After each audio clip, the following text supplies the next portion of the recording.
John charged towards the burning car with his handgun. He fired twice and took down the driver. Then he demanded to know who the escaping assassin was. When the man refused to speak, John fired a shot. He followed it with another shot, piercing his lung. Only then did the diplomat confess the information. But John didn't stop. He shot him dead, then calmly got out of the car and surrendered. He was immediately arrested by the police. Once in prison, John realized something was wrong. The cells were filled with Russian criminals. It was clear someone wanted him dead, but he knew his superior would come to rescue him. He tied a towel tightly around his hand. Then he removed his clothes and placed them in the sink under the running water. The water quickly began to overflow, flooding the cell. John stood ready. When the guards rushed in, he acted fast, taking them down without resistance. The water on the floor made the guards lose their footing, giving John a chance to strike.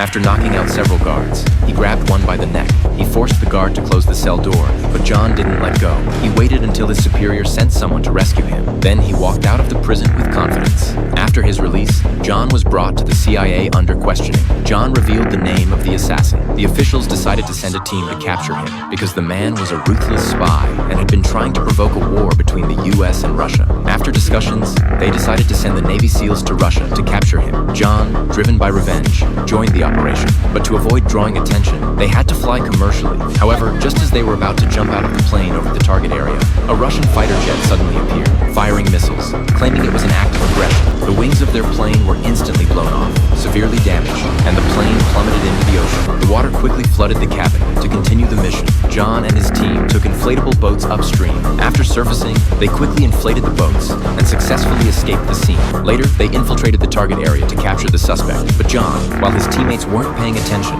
locked the door. He was determined to take revenge for his wife, only to discover his enemy was rigged with explosives. The enemy calmly said he had always been with the CIA, willing to sacrifice for the national cause, and that John would die in this mission. John wanted to know who was behind everything, but the enemy detonated the bomb. Fortunately, John dodged in time and narrowly escaped. At that moment, he realized he had walked into a massive trap.